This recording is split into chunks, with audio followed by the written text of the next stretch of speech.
never believed that voices could lie. Not the way faces do. Not the way memories twist themselves when fear gets involved. A voice was supposed to be proof, evidence, something solid.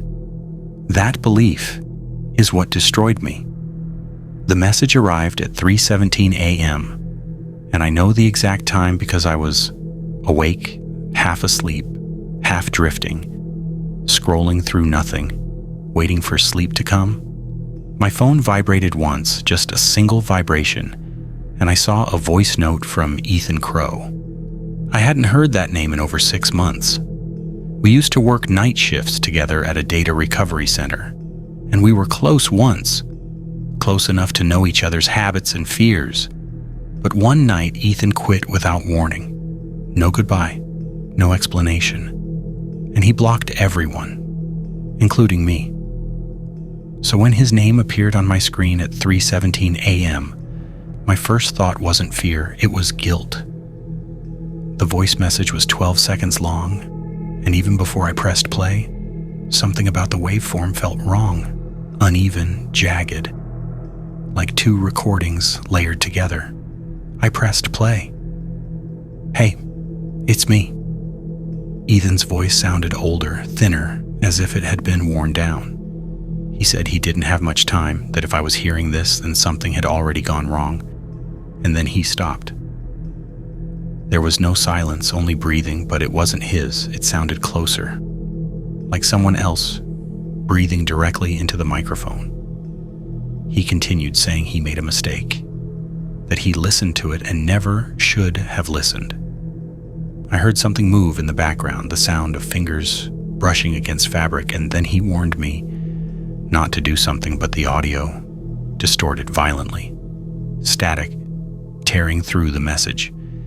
In the final 7 seconds, he spoke again, using the same voice but with a different intention, calmly saying that he was not alone anymore. The message ended, and I sat there staring at my phone, replaying it again and again until I noticed that the breathing always paused when Ethan paused, as if it knew exactly when he would speak.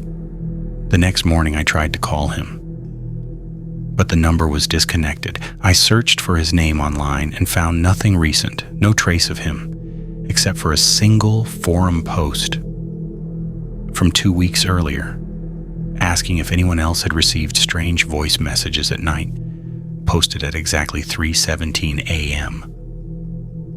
I replied to the thread, and minutes later someone messaged me privately, asking if I had received one too.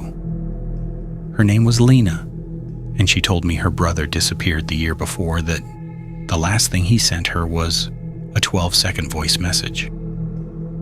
She sent me the audio file, and my blood went cold because the waveform was identical.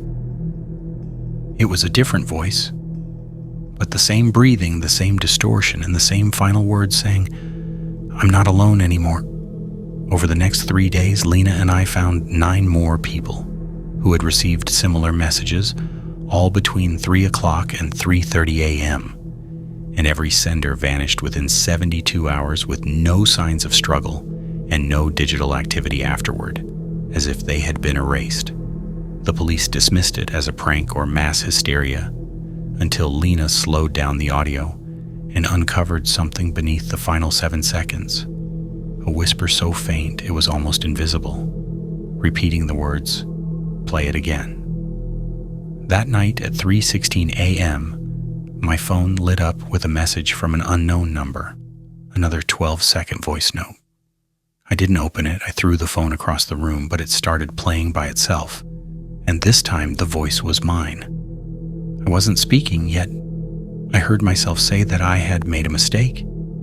And then I heard my own voice laugh softly while the breathing grew louder and closer. In the final 7 seconds, my voice said the words I already knew were coming, that I was not alone anymore. I ran without thinking, and I don't remember how long I was gone, only that I woke up later in a hospital bed where they told me I collapsed from exhaustion and that I talked in my sleep, repeating the same sentence over and over. When they returned my phone, there was no record of any message or call except for one saved, unsent audio file that was 12 seconds long. I never played it, but every night at 3:17 a.m., my phone screen still lights up for just a second, as if something is checking whether I'm awake. I changed cities, phone numbers, and devices, but it followed me anyway. The emails started arriving from anonymous addresses, the first saying I didn't listen to the end, and the next one containing an attachment that I never opened, though my laptop did, and the breathing filled the room. Not from the speakers, but from behind me. A system message appeared saying, "Audio sync complete," and my phone vibrated with a new voice message from me. This time I listened, and my voice told me calmly that I should be scared, that they were not copying me, and in the final 7 seconds, it explained that they were replacing me. That was when I finally understood that the messages weren't recordings at all. They were previews, a way to test how easily someone could be erased. Before she disappeared, Lena told me the truth, that they don't need bodies, only permission to finish the message. Her call ended at 3:17 a.m., and after that I recorded a message of my own, warning anyone who heard it not to finish listening, to stop the moment the voice changed. I sent it to everyone I could, and then everything went quiet. For the first time in weeks, 3:17 a.m. passed without anything happening. I am still here, at least mostly, but sometimes when I speak for too long, I hear a delay, a faint echo repeating my words, a fraction of a second later, like something practicing.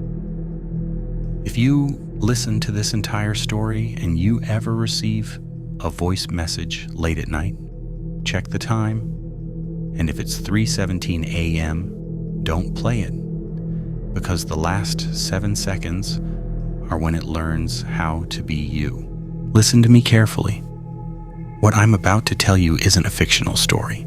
These are real events that actually happened. A few weeks ago, my friend received a strange voice message on his phone, almost identical to the one you just heard in the video. It was only 12 seconds long, but what happened afterward, you won't believe it. He told me he couldn't listen to the last 7 seconds of the message. Something felt wrong. Yet just moments later, his phone started making strange noises by itself, like someone was breathing right next to him. He couldn't sleep for days, and every time he closed his eyes, he felt as if someone was watching him. And it's not just him. Another friend of mine received a similar message last year. The next morning he disappeared, no calls, no texts, nothing. When I spoke with a witness who knew him, they told me the apartment felt eerily silent, as if time had frozen. Even now, other people share the same experiences. One person told me, "I was listening to the message with headphones late at night, and suddenly I felt someone whispering behind me. I was so terrified that I couldn't touch my phone again." The scariest part is that sometimes the message repeats your own words, almost as if it's learning from you, predicting what you'll say. One of the people I spoke to said, "I warned my friend not to listen at exactly 3:17 a.m., but he did. And now I don't know if he's safe." I can tell you this isn't just a story to scare people. Everyone who hears the message, everyone who opens it, feels the same terror. Those who disappeared, those who witnessed strange events, all agree on one thing. The last 7 seconds of the message change everything. And somewhere, right now, it's still listening, still learning, and waiting.